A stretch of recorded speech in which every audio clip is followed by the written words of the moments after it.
Success education my dear all government job aspirant. আমি আজকে তোমাদের সাথে ম্যাথের ক্লাস নিয়ে তোমাদের সামনে প্রেজেন্ট করে হাজির হয়েছি। আর এই ক্লাসটি খুবই ইম্পর্টেন্ট, তোমাদের আপকামিং ক্লাসটি মিসলিনিয়াস সব ক্ষেত্রে কিন্তু ইম্পর্টেন্ট। তো দেখো তোমাদের কিন্তু প্রতিটি কোশ্চেন কিন্তু অ্যানালাইসিস করে দেওয়া আছে, মানে শর্টকাট ট্রিক্স থেকে শুরু করে সবকিছু কিন্তু প্রোভাইড করা হয়েছে। তো কিন্তু অবশ্যই ওইভাবে হবে। আর ভিডিও শুরু করার আগে তোমাদের একটা রিকোয়েস্ট, তোমাদের নতুন একটা চ্যানেল তো অবশ্যই সাবস্ক্রাইব করে নোটিফিকেশন অন করে রাখবে প্রতিটি আপডেটের জন্য। ঠিক আছে, তো চলো শুরু করা যাক।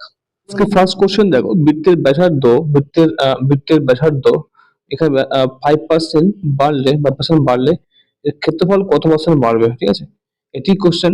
তো প্রথমে কি করবো, প্রথমে ডিরেক্ট সূত্র আমরা ইউজ করবো, সেটা হচ্ছে কি ফর্মুলা ইউজ করে আমরা করবো অঙ্কটি। আর যেহেতু পরীক্ষার সময় খুবই সময় কম থাকে, তাই আমরা কি করবো, আমরা এটিকে প্রথমে 2 গুণ 5 প্লাস 5 স্কোয়ার বাই 100, এটি সূত্র। অর্থাৎ এটিকে আমরা ক্যালকুলেশন করলে পাই 10 প্লাস 25/100%। ঠিক আছে, বা আমরা লিখতে পারি 10 প্লাস 0.25% সমান সমান 10.25%, কিন্তু এরিয়া ইনক্রিজ হবে। এটি অ্যান্সার। যদি একটি ষড়ভুজের 6টি বাহু বিশিষ্ট একটি ষড়ভুজ, তার প্রতিটি বাহুর দৈর্ঘ্য 2% করে বাড়ানো হয়, তাহলে তার ক্ষেত্রফল কত পার্সেন্ট বাড়বে, শতকরা কত শতাংশ তার এরিয়া অর্থাৎ ক্ষেত্রফল বাড়বে। এখানে আমরা একই সূত্র ইউজ করবো আগের মতো। কি লিখবো, 2 গুণ 2 প্লাস 2 স্কোয়ার/100। আমরা এখানে পাচ্ছি যে 4 প্লাস 0.04% সমান সমান 4.04% অ্যান্সার। ঠিক আছে, 4.04 অ্যান্সার হচ্ছে আমাদের অ্যান্সার। যদি একটি আয়তক্ষেত্রের দৈর্ঘ্য 10% বাড়ানো হয়, প্রস্থ 12% বা কমানো হয়, তাহলে ক্ষেত্রফল কত পার্সেন্ট মানে চেঞ্জ হবে বা পরিবর্তন হবে। ঠিক আছে, তো একটু আয়তক্ষেত্র তার দৈর্ঘ্য 10% বাড়ানো হলো এবং প্রস্থ 12% কমানো হলো, তাহলে ক্ষেত্রফলটা কত চেঞ্জ হবে বলতে চাইছি। তাহলে আমরা কি করবো, আমরা শর্টকাট সূত্র অনুযায়ী আমরা কি কি জানি না, 10 মাইনাস 12 প্লাস 10 ইন্টু মাইনাস 12/100 করে দাও। এখানে হচ্ছে -2 প্লাস মাইনাস এখানে -1.2, অর্থাৎ 100 যদি ভাগ করলে 10 কুড়ি 120, 100 ভাগ করলে 1.2 হয়। ঠিক আছে, তো এখানে আমরা কত পাবো, সমান সমান কত হচ্ছে -3.2% কিন্তু আমাদের এরিয়া কিন্তু চেঞ্জ হবে, এরিয়া কমে যাবে। ঠিক আছে, এটি অ্যান্সার ছিল যে একটি আয়তক্ষেত্রের দৈর্ঘ্য 20% বাড়ানো হয়, তাহলে প্রস্থ কত পার্সেন্ট কমাতে হবে যাতে ক্ষেত্রফল একই থাকে। তো এখানে আমরা কি বলেছি যে একটি আয়তক্ষেত্র তার দৈর্ঘ্য 20% বেড়ে গেছে, প্রস্থ কত পার্সেন্ট কমাতে হবে যাতে ক্ষেত্রফল একই থাকে। ঠিক আছে, এখানে আমরা কি করব, এখানে ডিরেক্ট সূত্র লিখবো। আমার যেহেতু 20% বেড়েছে, তাই এখানে লিখবো 20 বাই, এখানে 100 সঙ্গে 20 যোগ করলে হয় 120 ইন্টু 100। ঠিক আছে, এখানে যদি 20% কম হতো, তাহলে কিন্তু আমরা এখানে লিখতাম 80, এখানে কিন্তু আমরা 80 লিখতাম। তাহলে এখানে আমরা ক্যালকুলেট করলে কি হয়, আমরা পাচ্ছি যে 200/12 বা যদি আমরা 4 দিয়ে কাটি, 50-এর 3 হচ্ছে আনসার, বা এখানে 16×16 2 50, 16×2 হচ্ছে পার্সেন্ট, কিন্তু আমাদের প্রস্থ কমাতে হবে। ঠিক আছে, প্রস্থ কমাতে হবে, এটি আনসার। আচ্ছা, একটি রেগুলার হেক্সাগন বা ষড়ভুজের প্রতিটি বাহুর দৈর্ঘ্য 9 সেন্টিমিটার হলে এর ক্ষেত্রফল কত। আমরা কি জানি সূত্র অনুসারে, এখানে আমরা সূত্রটা কি পাই না, ষড়ভুজের ক্ষেত্রফল সমান সমান আমরা পাই 3√3a², যেখানে a মানে বাহু। ঠিক আছে, আমরা এখানে ইনপুট করি, তাহলে আমরা পাবো 3√3 ইন্টু 9² বা 9² ধরতে। এখানে আমরা সূত্র অনুযায়ী কি জানি যে ষড়ভুজের ক্ষেত্রফল সমান সমান 3√3 a² / 2। এখানে আমরা ইনপুট করি, যে অরিজিনাল ডেটা ইনপুট করলে আমরা পাই 3√3 ইন্টু 9² মানে বাহু স্কোয়ার বাই 2। যদি ক্যালকুলেশন করলে আমরা পাই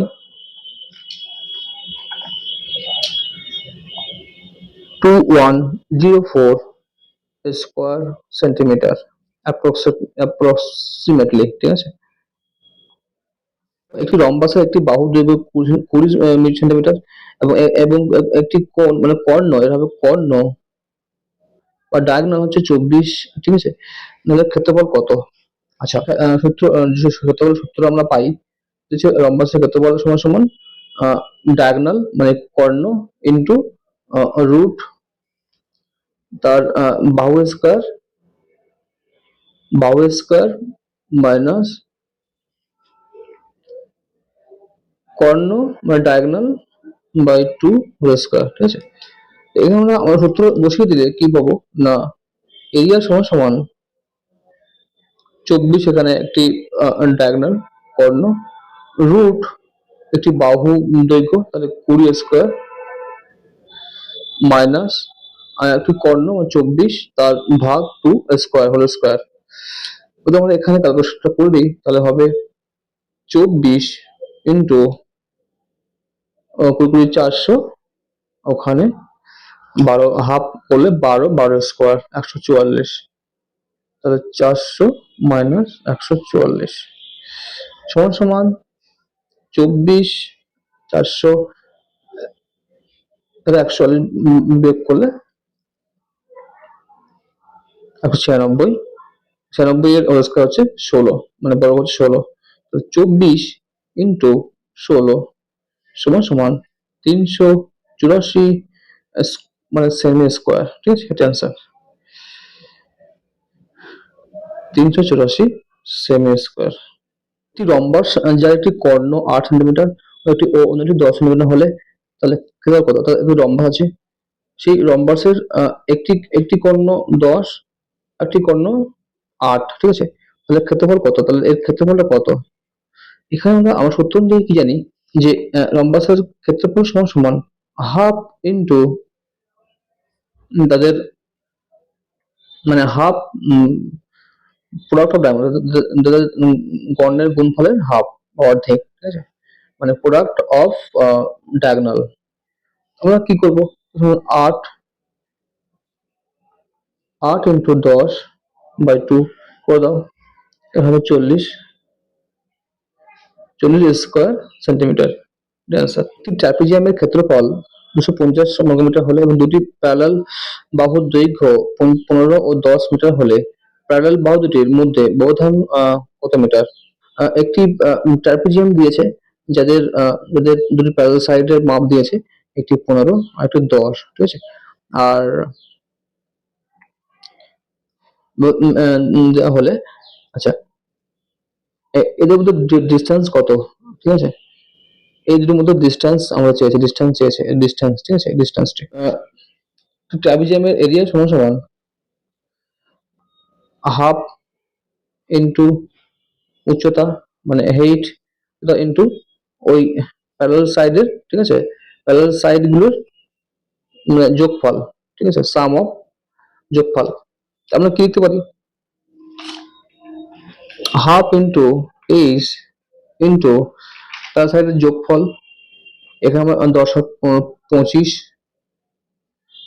তা লিখতে পারি যে 250 সমান সমান 25 by 2h, height equal to বা height equal to 250 into 2 by 25 সমান সমান 20 মিটার। এটি অ্যান্সার। একটি 30 ইন্টু 16.5 মিটার চওড়া আয়তাকার উঠোনের বিছাতে কতগুলি পেভিং স্টোন প্রয়োজন যাদের সাইজ 2.5 ইন্টু 2 মিটার? ঠিক আছে, এখানে কি করবে, এখানে এই যে উঠোনের যেটা আয়তন, ঠিক আছে, তার সঙ্গে তাকে আমরা পেভিংস্টোন দিয়ে ভাগ করে দেবো, হয়ে যাবে, সংখ্যাটি সলভ হয়ে যাবে, খুব ইজি। তো 30 into 16.5 metre by 2.5 into 2 metre, এটি ক্যালকুলেশন করলে আমরা পাবো 99 90, ঠিক আছে। তো 90 আমরা পেভিংস্টোন পাবো, এটি আনসার, ঠিক আছে। একটি ট্র্যাপিজিয়াম যার ক্ষেত্রফল 5100 বর্গমিটার, ইহার দুটি প্যারালাল বাহু দুটির মধ্যে পারপেন্ডিকুলার যে লম্ব দূরত্ব 60 মিটার, যদি একটি প্যারালাল বাহু দৈর্ঘ্য 40 মিটার হয়, তাহলে অপরটি কত? অর্থাৎ একটি ট্র্যাপিজিয়াম দেওয়া আছে যার পারপেন্ডিকুলার লম্ব দেওয়া আছে 60, আর এর ক্ষেত্রফল দেওয়া আছে 5100, আর একটি দেওয়া আছে 40, আর অপরটি কত এটা পেয়েছে, এই অপর বাহুটি কত, ঠিক আছে, এটা চেয়েছে অঙ্ক। তো আমাদের কি করতে হবে, আমরা জানি যে ট্রাপিজিয়ামের ক্ষেত্রফল ইকুয়াল টু হাফ, মানে হচ্ছে হাফ ইন্টু অর্থাৎ প্যারালাল বাহু দুটির যোগফল, একটু ধরলাম 40, অপরটি মনে করো এক্স, আর হাইট হচ্ছে 60 মিটার, ঠিক আছে। এখান থেকে আমরা ক্যালকুলেশন করলে আমরা পাবো 5100 is equal to 2400 plus 60x by 2। তো এখান থেকে আমরা পাবো 102, 1200, 10,200 ইকুয়াল টু 2400 প্লাস 60x, অর্থাৎ 60x x equal to 30 metre, এটি আনসার। দেখো একটি একটি আয়তক্ষেত্রের বাহুর দৈর্ঘ্য, একটি আয়তক্ষেত্রের বাহুর দৈর্ঘ্য হচ্ছে 12 ও 15 মিটার, তাহলে এই কর্ণ কত, এই কর্ণ দৈর্ঘ্য কত চেয়েছে। আমরা কি জানি যে আয়তক্ষেত্রের কর্ণ দৈর্ঘ্য বার করতে আমাদের সূত্র হচ্ছে 12, মানে একটি বাহু দুটি বাহু করতে হবে, স্কয়ার যোগফল 12 স্কয়ার প্লাস 5 স্কয়ার, ঠিক আছে, এই করলে হয়ে যাবে রুট 100 144 মাত্র 25 169, ঠিক আছে, আর এর রুট করলে আমরা পাই 13 মিটার, ঠিক আছে, 13 মিটার। তো ডায়াগোনাল দৈর্ঘ্য হচ্ছে 13 মিটার, আনসার। বলছি 14 সেন্টিমিটার বা বিশিষ্ট একটি বর্গক্ষেত্রের মধ্যে অঙ্কিত সবচেয়ে বৃহত্তম বৃত্তের ক্ষেত্রফল কত বর্গ সেন্টিমিটার হবে। আচ্ছা, মানে কি, ধরো একটা বর্গক্ষেত্র আছে, এরকম বর্গক্ষেত্র আছে, তো তার বাহু দৈর্ঘ্য 14 সেন্টিমিটার, 14 সেন্টিমিটার, তাহলে এর মধ্যে যে অঙ্কিত বৃহত্তম বাহু মানে বৃত্তের ক্ষেত্রফল কত, ঠিক আছে। তো আমরা কি জানি যে এই যে যেহেতু বৃত্তটি বর্গক্ষেত্রের মধ্যে আছে, তাই এর ব্যাস কত, 14 সেন্টিমিটার, ব্যাসার্ধ কত, 7, হাফ করলে 7 হয়। এবারে আমরা কি জানি যে পাই আর স্কয়ার সমান সমান ক্ষেত্রফল, আর পাই মানে কি 22/7 ইন্টু আর স্কয়ার করে দাও, 7 আর স্কয়ার, তাহলে কি হবে 7 22 154, 154 সেন্টিমিটার হচ্ছে স্কয়ার, হচ্ছে সেমি স্কয়ার হচ্ছে আমাদের ওই বৃত্তের ক্ষেত্রফল, সবচেয়ে বড় বৃত্তের ক্ষেত্রফল। একটি বৃত্ত আছে, একটি বৃত্ত আছে, বৃত্তের 100 মিটার পরিধি, ঠিক আছে, আর এর মধ্যে একটি বর্গক্ষেত্র আছে, সেই বর্গক্ষেত্রের প্রতিটি বাহু দৈর্ঘ্য চেয়েছে। তো এখানে কি করব, আমরা লিখবো যে 2 পাই আর, মানে হচ্ছে আপনার বৃত্তের পরিধি ইকুয়াল টু 100, তাহলে আর ইকুয়াল টু আমরা বার করতে পারবো, আর ইকুয়াল টু কত, তাহলে 50/5। আমার সূত্র কি জানি যে কোন বৃত্তের মধ্যে বর্গক্ষেত্রের বাহু দৈর্ঘ্য হচ্ছে, সূত্র হচ্ছে √2r, ঠিক আছে। কোন কোন বৃত্তের মধ্যে কোন বর্গক্ষেত্রের যে বাহু দৈর্ঘ্য বার করার নিয়ম হচ্ছে, সূত্র হচ্ছে এটি √2r। তাহলে এখানে আমরা √2 ইন্টু আর এর মান বসে দিই, তাহলে কি পাবো, √2 ইন্টু 50/π, এটি অ্যান্সার। √2 ইন্টু 50/π হচ্ছে আমাদের সেই অ্যান্সারটি হচ্ছে এটি। তো এটি হচ্ছে বর্গক্ষেত্রের প্রতিটি বাহু দৈর্ঘ্য। আচ্ছা, একটি একটি সিলিন্ডার তার একটি সিলিন্ডার উচ্চতা হাইট দিয়েছে 14 সেন্টিমিটার। আচ্ছা, এর ব্যাসার্ধ, অর্থাৎ এর ব্যাসার্ধ বলেছে কত, 3 সেন্টিমিটার। আর আহ, এর কার্ভ সারফেস এরিয়া এবং এই ভলিউম বার করতে হবে, ঠিক আছে। আচ্ছা, এখানে কি করবো আমরা, ভলিউম ইকুয়াল টু পাই আর স্কয়ার এইচ, অর্থাৎ পাই হচ্ছে 22/7 ইন্টু আর স্কয়ার মানে 3 স্কয়ার ইন্টু 14 সেন্টিমিটার। এটি করলে আমরা পাই 7 2 6 9 18 18 22 কত হয়, সমান সমান 396 কিউবিক মিটার। আচ্ছা, এই সারফেস এরিয়া মানে কার্ভ সারফেস এরিয়া কত হবে, সূত্র হচ্ছে সার্কামফারেন্স ইন্টু হাইট, অর্থাৎ এর পরিধি ইন্টু হাইট হচ্ছে এর আপনার কার্ভ সারফেস এরিয়া, ঠিক আছে। তাহলে 2 পাই আর এইচ, 2 ইন্টু আর ইন্টু পাই 22/7 ইন্টু এইচ। 2 পাই আর এইচ হচ্ছে আপনার কার্ভ সারফেস এরিয়া। আমরা এখান থেকে ক্যালকুলেশন করলে আমরা পাই 7 2 22 44 44 88 88 3 গুণ করলে হয় 264 স্কোয়ার মিটার, ঠিক আছে। এটি অ্যান্সার। একটি ঘনক বা কিউব যার প্রতিটি বাহু 3 সেন্টিমিটার, অর্থাৎ একটি ঘনক আছে যার প্রতিটি বাহু হচ্ছে 3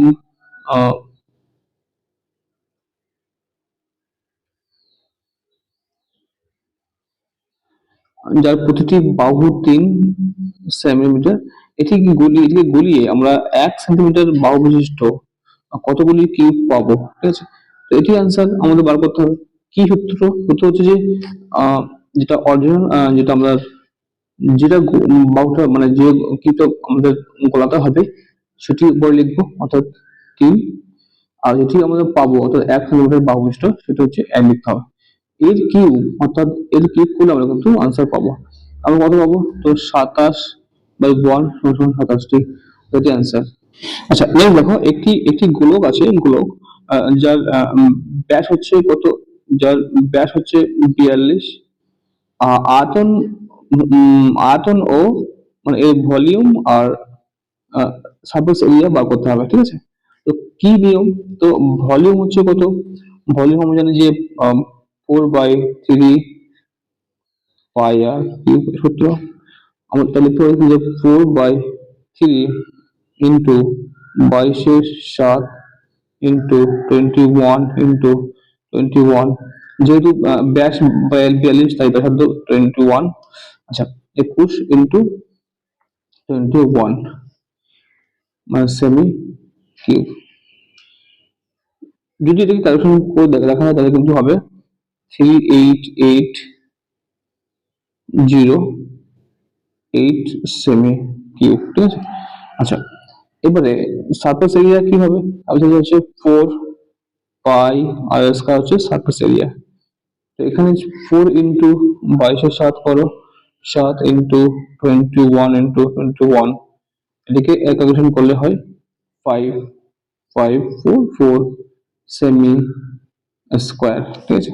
দেখো বলছি 21 সেন্টিমিটার বিশুদ্ধ ব্যাসার্ধ মানে রেডিয়াস বিশুদ্ধ বিশিষ্ট একটি অর্ধগোলক, অর্ধগোলকের অর্ধগোলকের আয়তন মানে ভলিউম এবং এর কার্ভ সারফেস এরিয়া বার করতে হবে, ঠিক আছে। তো কি সূত্র আছে,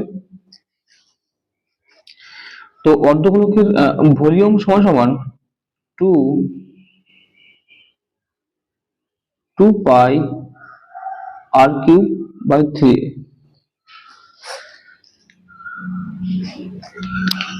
আর এই সারফেস এরিয়া সমান কার্ভ সারফেস এরিয়া সূত্র হচ্ছে কার্ভ সারফেস সমান সমান 2 পাই আর স্কোয়ার। এখানে আমরা লিখতে পাই 2 × 3 × 22/7 × 21 এর কিউব, 21 এর কিউব, এটা আমরা পাই 19,404 সেন্টিমিটার সেমি কিউব। আর কার্ভ সারফেস এরিয়া সমান সমান 2 পাই আর স্কয়ার, মানে 2 ইন্টু 22/7 ইন্টু 21 স্কয়ার। এটা আমরা ক্যালকুলেশন করলে পাবো 2772 সেমি স্কয়ার। এটা অ্যান্সার। ঠিক আছে, দেখো নেক্সট হচ্ছে একটি 16 সেন্টিমিটার ব্যাস বিশিষ্ট গোলক থেকে, একটা 16, ঠিক আছে, এর ব্যাস 16 সেন্টিমিটার থেকে ছোট ছোট কটি, মানে 1 সেন্টিমিটার ব্যাস বিশিষ্ট কতগুলি আমাদের গোলক পাওয়া যাবে। তো এদের কি করতে হবে, যদি তোমরা দেখো এখানে, দেখো কিছু করতে হবে না, এখানে 16 মানে কি ব্যাস, এখানে 1 সেন্টিমিটার ব্যাস। তো 16 ব্যাস যদি হয়, ব্যাসার্ধ 8 সেন্টিমিটার, আর এখানে যদি 1 সেন্টিমিটার হয়, তাহলে এখানে নতুন যে ছোট গোলক সেটা কিন্তু ব্যাসার্ধ হবে 0.5 সেন্টিমিটার। জাস্ট এটাকে ভাগ করে দিলে আমরা কিন্তু পেয়ে যাবো আমাদের সেই কাঙ্ক্ষিত গোলক। আচ্ছা, এটা যদি আমরা কিউব করে দিই, ভাগ করে কিউব করলে আমরা পাবো 16 কিউব, মানে হচ্ছে কিউব করলে হয় 4096, কিন্তু আমাদের অ্যান্সার। ঠিক আছে, একটি একটি শঙ্কু আছে, একটি শঙ্কু একটি শঙ্কুর উচ্চতা, ঠিক আছে, এবং ব্যাসার্ধ যদি আমরা 20% করে বাড়াই, ঠিক আছে, এর আয়তন কত বাড়বে এটি জানতে চাইছে। তো আমরা আগের ঘনকের সূত্র অনুযায়ী, আমরা এখানে লিখতে পারি, এখানে আমরা 3x plus 3 into x square by 100 plus x এর কিউব বাই 100 স্কোয়ার। ঠিক আছে, তো এখানে আমরা পাচ্ছি 3 ইন্টু 20 প্লাস 3 ইন্টু 20 এর হোল স্কোয়ার বাই 100 প্লাস 20 এর কিউব বাই 100 এর স্কোয়ার। তো আমরা পাচ্ছি 72.8%। এটি অ্যান্সার। এই ছিল আজকে তোমাদের ম্যাথের ক্লাস। তোমাদের কিন্তু আপকামিং ক্লার্কশিপ, মিসেলিনিয়াস, রেলের সব ক্ষেত্রে কিন্তু খুব ইম্পর্টেন্ট। আমি এভাবে তোমাদের পাশে থাকবো, গাইড করে যাবো। আর তোমাদের ছোট্ট রিকোয়েস্ট করবো, যারা এই চ্যানেল নতুন তারা অবশ্যই সাবস্ক্রাইব করবে, নোটিফিকেশন অন করে রাখবে, তাহলে যখনই কোনো ভিডিও আপলোড করবো আমার জন্য তোমাদের কাছে সবার আগে পৌঁছাবে। তো তোমাদের প্রিপারেশনে অনেক অনেক হেল্প হবে আশা করি। তো আজকে এখানেই, তোমরা ভালো থাকবে, সুস্থ থাকবে, দেখা হবে কোনো পরের ভিডিওতে। Thank you for all, thanks.